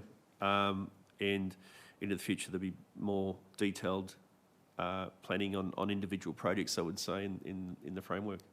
So thank you. Happy to support the motion. Thank you, Councillor Perkins. Any other councillors? All right, well, I'll speak to this one as well. Look, there's high level and then there's this. And I'm sorry, but I really can't support this motion. I am fully confident that it will get up nonetheless, but I don't feel comfortable supporting this. It really does seem a shame. This has been live since last council term. It's something that we came in with, and ideally something that I would have been very excited about endorsing. And that's why I think it's a real shame that we've ended up where we are, working with the Department of Transport and Planning, who have basically forced us to abstract it to the point that even I can't understand it when I look at it. The detail that we should be consulting the community on, that we're not allowed to because the Department of Transport and Planning doesn't want us to let it out yet. Well, it's a huge amount of detail, and I can't say what it is, but I can say that I certainly wouldn't get any idea of it from seeing what we did release to the community, which is ultimately a bunch of squiggly lines on a map that I can't understand. There's no legend. I have no idea how anybody in the community could have commented on that when we did release it for community consultation, because there's really nothing to be understood. It says nothing about Wattle Glen as a township, as a community, and talks more about connecting Wattle Glen to Diamond Creek than it actually does about what people really value about Wattle Glen itself, and giving Wattle Glen a sense of place and a sense of character, and connecting people around within Wattle Glen in a safe manner. Had it been properly consulted, had we been able to release something with some level of meaning to the community, then I'd be happy to endorse it. But at the end of the day, we're endorsing something that really says absolutely nothing. And the motion itself says that we'll do more consultation when things happen on the ground. Well, honestly, I don't see the point in endorsing a motion that effectively says we're going to do nothing other than wait until something else happens. I can't support the public realm framework. I think Wattle Glen deserves better. But as I say, I expect it'll get up nonetheless. And so with that, I'll hand over to Councillor Egan for a right of reply.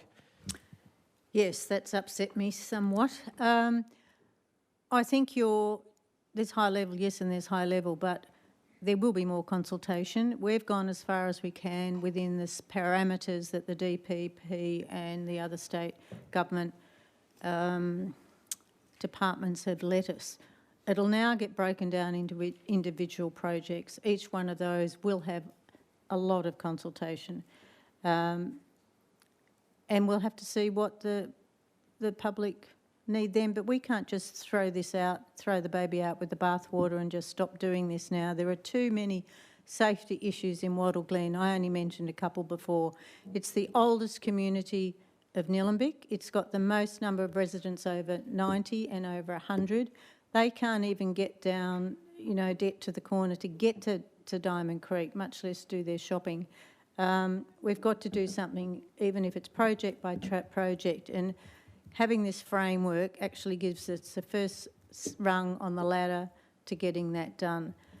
We can't just say, no, we're not going to do it because, somebody can't understand a map or they don't think there's been enough consultation. Each one of these projects will have its own consultation, and I'm hoping that the people of Wattle Glen will storm the consultation and give us everything that they want as the projects come up. But we have to start somewhere. It's no use just saying this is too hard and stopping now. If we do that, nothing will get done ever. So I hope that the other three councillors, it's very bad timing that we've got two away, so I'm hoping that we'll get a majority. Thank you. Thank you, Councillor Egan. And with that, I will put that one to the vote. Those in favour? Those against? And that is carried. The next item is the endorsement of recommended nominees for the 2024-2026 Arts and Cultural Advisory Committee. And I will look for a motion. Councillor Payne. Happy to move the motion as per the papers, Mayor Ramcharan. Thank you, Councillor Payne. I'll look for a seconder. Happy to second. Councillor Egan. Councillor Payne. Yes, I've chaired the Arts and Cultural Committee for a couple of years, chaired or been on the committee for a couple of years. They're a great group of volunteers and they help us develop and implement our arts and culture and creative industries. They're volunteers from a range of backgrounds and skill sets, and we're grateful to have people like them on the committee as per all of our advisory committees, people who give their time to give something back to the community. And I'm delighted to name our new committee members when the time comes. Thank you, Councillor Payne. Councillor Egan. Like Councillor Payne, I've been on the Arts Committee and chaired it for a number of years, last term and this term. And they are a special group. It's one group or one advisory committee where most people are in agreement. There's not a lot of controversy because everybody's so passionate about their different arts and in their different areas. So this is part of the process where people leave and people change, and I'm quite excited to hear who the new members are. Thank you, Councillor Egan. Any other councillors? All right, well, I'll put that one to the vote. Those in favour? That is carried unanimously, and Councillor Payne will name the successful applicants. I would like to welcome to the committee Jennifer Johnson, Melissa Payne, Olivia Morris, Neelee, Emmy Mavroidis, Svetlana Matovsky and Leanne Ibsen, and welcome them to the Arts and Culture Advisory Committee. Thank you, Councillor Payne. The next item is the Planning and Consultation Committee cancellation and notice of extraordinary council meeting. And I will look for a motion. Councillor Perkins. I move that Council 1 resolves to cancel the Planning and Consultation Committee meeting on the 10th of September 2024. 2, request that the CEO gives notice of an extraordinary meeting being scheduled for the same night, the 10th of September 2024, to consider the following matters. Presentation of Annual Report 23-24, 30 June 24 Annual Financial Report and Performance Statements, the Audit and Risk Committee August meeting minutes, and the Quarterly Risk and Safety Report. Thank you, Councillor Perkins. I'll look for a seconder. Happy to Councillor second. Payne. Councillor Perkins. I don't need to speak to it. I think it's all spelt out in the motion. Thank you. Thank you, Councillor Perkins. Councillor Payne. Any other councillors? All right, I'll put that one to the vote. Those in favour? That is carried unanimously.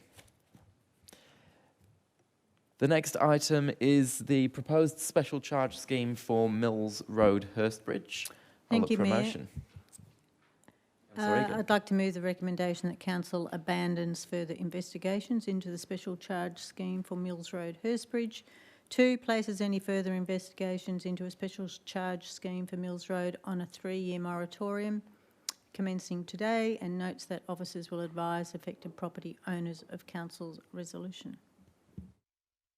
Thank you, Councillor Egan. I'll look for a seconder. Councillor Duffy. I'll second that. Thank you. Thank you, Councillor Duffy. Councillor Egan. Thank you. So this is one special charge scheme I can actually talk about. This one, as you can see by the graph, it had 67% support initially. Now that the costs have come up, we've dropped to 20%, which is below the 60% threshold, and therefore, due to our own council's policy, it's recommended that the scheme be abandoned and put on a 3-year moratorium. Thank you, Councillor Egan. Councillor Duffy. No, thank you. I won't speak to this. Any other councillors? I'll put that one to the vote. Those in favour? That is carried unanimously. The next item is the Bouchers Road Special Charge Scheme. And Councillor as Egan. per my conflict of interest, I will leave the room. Thank you, Councillor Egan.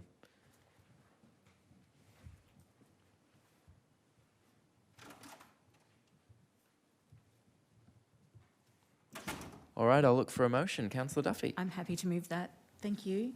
So the recommendation is that council notes 6 submissions were received for the scheme and considered at the planning and consultation committee meeting that happened on the 13th of August this year. Secondly, defers any decision in relation to the Bouchers Road Special Charges Scheme to a future council meeting. And lastly, requests council officers to notify the submitters, objectors and abutting property owners of council's decision. Thank you, Councillor Duffy. I'll look for a seconder. Councillor Perkins. Councillor Duffy. Thank you. I appreciate that council has a special charges scheme policy which talks about how costs are apportioned to property owners who live along unsealed roads in order for them to be bitumened. This has been looked at, it's been in place and has been pretty standard for a long time. For those of you at home that might be watching, the policy is that if 60% of the property owners vote yes for the special charges scheme to go ahead, then it goes ahead. And those costs then are applied to all the residents, well, not residents, all the property owners along that road, regardless of whether they want the ceiling or not. When we had residents come to speak to us at the planning and consultation meeting a couple of weeks ago, I listened intently to what was said by both those that were for this and those that were against it. And, you know, one of the things that I concluded in that is that I think that our policy isn't fair. You know, at the moment, our policy charges people based on what the street frontage is that they have on the road. So I might own a property that has a lot of street frontage on the road, and then my neighbour might use a Battleox lane and might have a very small street frontage, but they have a big property behind. You know, the apportioning of the costs is weighted so that the person with the biggest street frontage pays the biggest amount. The usage is the same. So for me, when we're looking at fairness, you know, we need to be fair in the way that we apply charges, particularly if it's going to be imposed on people. And I listened to some of the people that came to the PCC meeting and they expressed their age, 84 and 85, not wanting this because they haven't budgeted for it. We've got a cost of living crisis that we keep talking about. So for me, when I get back to basic principles of the truth, respect and dignity, I think that we need to look at our special rates scheme and, you know, tonight's not the night to do that. that will happen at an appropriate time with the future council. Tonight's decision is to defer the decision for this particular road. But I just wanted to let the residents that came to speak to us at the planning and consultation meeting that I listened intently to what was said, and it made me question how fair is our policy. And the other part that was mentioned loud and clear was the community benefit. So council with Bushies Road owns 2 properties, or we're responsible for 2 properties, and we're being apportioned the charges for 2 properties, which I think equated to $57,000, if my memory's right. This is a small amount for council to bear, but it's still a big amount of rates, right? But when this is a road that gets you to the river, which is a public access that anybody can use, and the times that I've been down there, which have only been 2 times in the past 16 years that have happened in the last 2 weeks, there have been multiple cars that have been at the river, and they haven't been cars that have been owned by the property owners. There have been people like me that have been visiting the place. So is it fair that I get to use the river, yet the neighbours that live there have to pay for the bitumening of that? So I'm just putting it out there to say that I think that we need to look at how we apportion the sealing of roads to residents, because the same applies to Railway Parade in Eltham. We've got a really dusty road that's right next to the Diamond Creek Trail. Half of it's bitumened because a development went in, but the other half of it, where most of the existing residents live, isn't bitumened. So there's dust, there's a health hazard, there's a whole lot of things to be factored into here. So I'm just looking at the fairness of this policy in its entirety, and considering that, maybe it's time to look at that, because the community benefit is something that we need to look at. Is it fair when there's a community benefit that just the owners of property on that road pay? Or is this something where council, or with the help from state and federal government, we chip in to pay a bigger portion? And I'm aware that in other councils, the council area that my parents live in Cabonne, they live on a country road that was unsealed. When their council approached the owners along that road to bitumen the road, it wasn't divided up by how much street frontage you had. It was just divided up by the number of residents, and the amount was just divided by that total. So everybody paid the same amount. But that gets back to each council and different governments. I've got all different rules, so I'll leave that with others to look at. Point of order, Councillor Can I Perkins? just ask the Chair to ask Councillor Duffy to keep to the item? We're not having a debate around the policy itself. It's a debate about whether or not to defer this decision. Thank you, Councillor Perkins. Councillor Duffy, with your remaining 17 seconds, if you could stick to the motion. Yes, so I was just concluding by saying that I'm happy to see this deferred, because I would have felt uncomfortable making a decision tonight. So I go back to the motion, and the point of the motion is that we're not making a decision on this at the moment. There's to be more information that's to be provided to everybody, so a decision can be made in the future by the next council. Thank you, Councillor Duffy. Councillor Perkins? Yeah, thank you. And I'm sure this is a great disappointment to the majority of residents in Bushies Road, who have been trying to get this road sealed for many, many years. Of course, not happy to pay the amount that they were quoted, but this report indicates that amount may be different as a result of information provided by one of the property owners. So read into that what you will, but there's been a change which council hasn't ever encountered before in the special charges scheme for roads, which may affect the cost apportionment for each property. There's a little bit more work to be done. I have no doubt, well, I shouldn't say I have no doubt, there is a chance that the 60% may not be met into the future in light of this potential new information. So officers are having a look at this issue, getting some advice, and we'll round this one out. Well, maybe not me. The new council will round this one out as soon as possible, hopefully into the new term. And sorry once again to the 60% who supported the scheme or the declaration of the special charge scheme. I thought it was going to go through tonight, and this is a bit of a surprise to all of us. Thank you. Thank you, Councillor Perkins. Any other councillors? All right, I'll speak to this one as well. So look, new information has come to light, and we're getting advice on it. which is why it's necessary to defer this. I'm just sorry that the residents of Bushes Road have to stay in limbo for even longer, not knowing what the decision will be. But that is the nature of things. I'd also like to remind Councillor Duffy that it was only 2 months ago in June that we endorsed the revised road sealing policy and special charge scheme policy. So the policy has only recently been updated, and I do tend to agree that there are areas that need improvement. But we've had our opportunity to do that.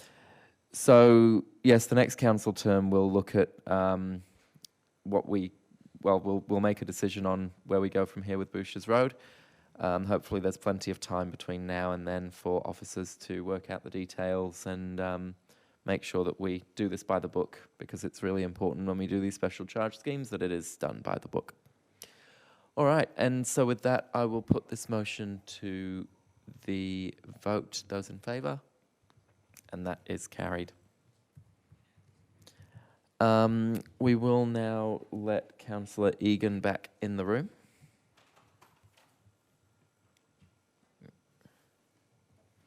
And the next item is the Diamond Hills Preschool Redevelopment Variation Report. So I'll look for a motion. Councillor Perkins. Thank you. I move that Council authorises the CEO to approve an increase in the allocated project budget by $154,000 exclusive of GST for the additional contract variations for contract 2122-062 Diamond Hills Preschool Redevelopment. Thank you, Councillor Perkins. I'll look for a seconder. Happy to second. Councillor Payne. Councillor Perkins. Look, a great development for Nillumbik, and especially around Apollo Parkway is the Diamond Hills Preschool Redevelopment. It's a fantastic facility which will be used, for many, many years. The unfortunate side is that there were some cost overruns. It was a $4.5 million total budget. There was a contingency in there to factor in, or, to account for any cost overruns. The contingency was gobbled up, all of it, to the extent that we need to throw in another $154,000. So the main variations were described in the report as latent conditions, blinding concrete beneath the building slab due to adverse ground conditions. Water main extension, there was a provision of a new water main connection from Plenty River Drive, as water pressure from the existing supply could not accommodate the new larger facility needs. Fire tanks, there were poor water pressure, also resulted in the installation of 2 fire tanks and associated works.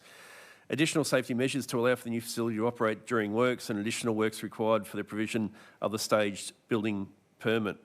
So the incursion of the variations has resulted in an additional $154,000 being required to complete the project as per the initial scope in compliance with the building requirements. So, it wasn't scope creep, it wasn't officers choosing to do more than what was programmed in the scope. It was just these unfortunate overruns, and a lot of it looks to be associated with provision of fire services in an area where there is very, very poor pressure. We know that Apollo Parkway has always been like that, especially with the blue Chumpa Chump. It used to be not very far away. It's now gone, I believe. Those that have been around a while can remember the blue Chumpa Chump on Plenty River Drive. But yeah, that's an indication in an area where water pressure is poor, where there's a Chumpa Chump or a water tank, a bit like Canterbury Road, I think it is, on the way through Doncaster there. Anyway, thank you. Thank you, Councillor Perkins. And at some stage, you will have to tell us what a Chumpa Chump is. Over to you, Councillor Payne. I'd just like to explain that Chuppa Chup is a confection that is a round ball on a stick. And for anyone watching, and for both of you who are watching, I apologise to you both. It is a confection that you find on a stick. It's a lollipop of a kind. I think it describes a water pressure tower in any given area. I'd like to end at that point. Thank you, Councillor Payne. Any other councillors? If I could just speak briefly to say that I know the water towers, I know the lollipops, I Never thought of giving them the same name, but it is clever. And given I am talking, I will just say that, well, it's worth it. $154,000. It's not much of a price to pay for what we've ended up with. It is really something to be proud of, that preschool. I was very, very impressed when I visited for the opening just a couple of weeks ago. They really have done a fantastic job on it. We do acknowledge the time that it took. It went well over time, did go over budget, but what we've ended up with is something really fantastic. And even though it was delivered late, it's something that many, many generations of children will now benefit from. And I think that's something that we can all be really proud of. And so while I'd much rather keep the 154,000, I'm more than happy to support this motion, knowing that we've got a really great preschool there. All right, and so I'll put that to the vote. Those in favour? And that is carried unanimously.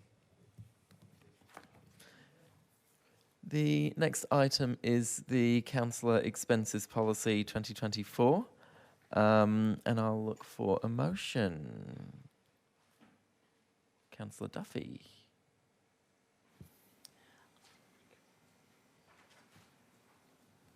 Thank you. Yes, I'm happy to move the motion that Council defers consideration of the Council Expenses Policy as an attachment 1 to a future Council meeting. Thank you, Councillor Duffy. I'll look for a seconder. Councillor Perkins. Councillor Duffy.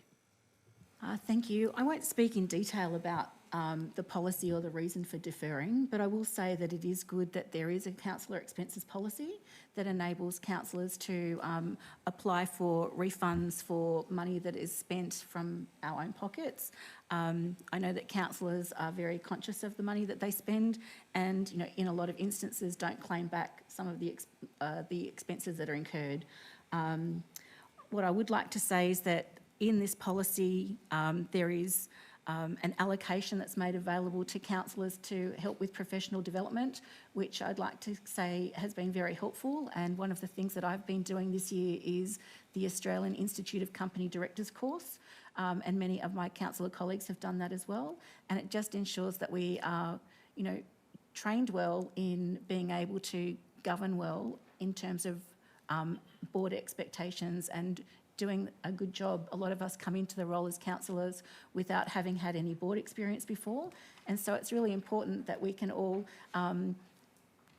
experience what is best practice in being able to make decisions for the municipality with robust expertise and bringing our own personal charm to the way that we do that. So the policy is there for a good reason, to ensure that there's transparency. The expenses are all reported in the council report so that the community is able to see that. Another training course that I've done this year, which I'm very grateful to have done and thank the residents for funding for me, is a Women in Leadership course that has been run by the Datner Group. The Datner Group are here in Eltham, and they are running transformational global change programs for a better world. So I've really benefited from that personally and professionally, and would really like to give a shout out to that organisation. They're doing amazing things on a global scale. So whilst we look at council expenses as being something that we don't want to see councils doing, there's actually a benefit to the community in the times that at the times that this money is being spent. So I'll leave it at that. But there is one other thing that I'd like to point out. In the council policy, it talks about legal advice. It talks about council being responsible for maintaining and meeting the costs of any legal advice needed by the organisation as a whole. But when it comes to councillors, councillors will be responsible for the cost of any legal advice that they seek as an individual councillor, unless the council resolves to fund that.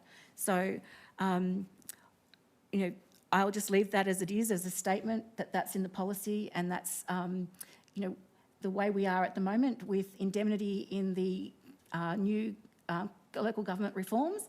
That has been taken out of the local government reform, so there's no indemnity for councillors. If there is an allegation that's made against you, whether it is true or false, it is up to you to be able to assess whether you want legal advice and whether you're prepared and capable and able to fund that, and with whether your councillor colleagues, if approached, are willing to support that as well. So I will leave it at that, to say that we're deferring this policy because there are things in it that the new council should really be able to make decisions on, and maybe Councillor Perkins might like to go into that if he speaks to the matter.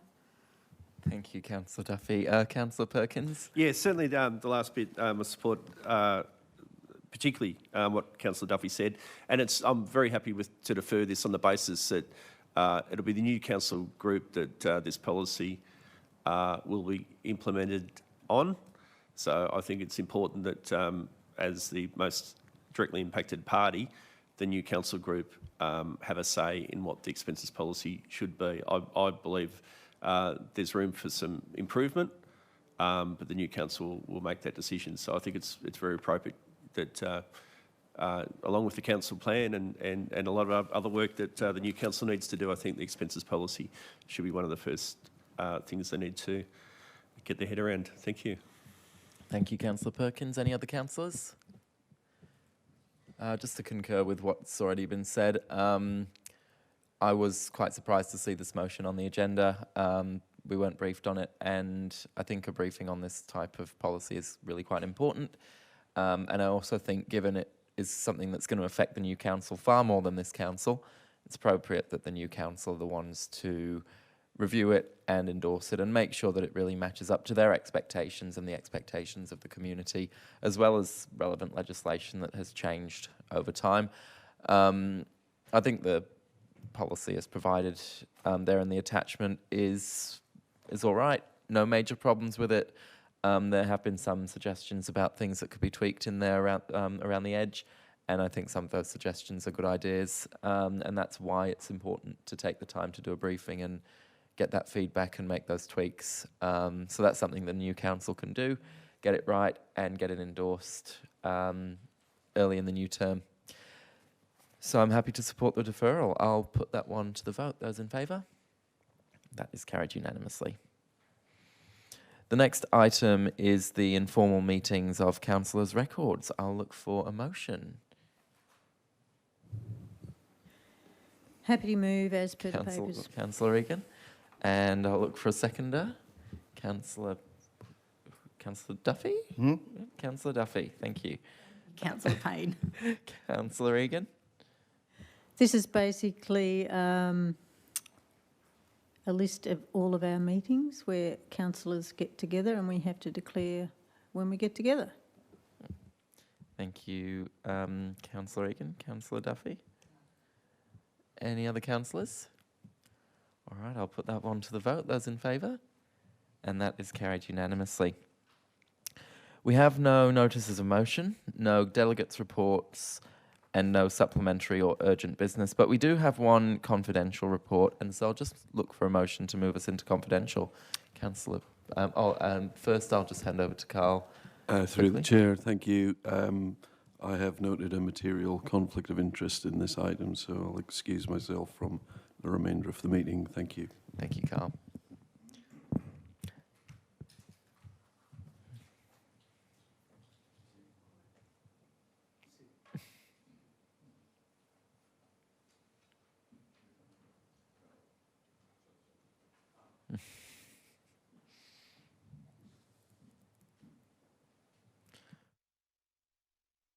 And now I'll look for a motion to go into Happy to confidential. move the motion that we move into confidential.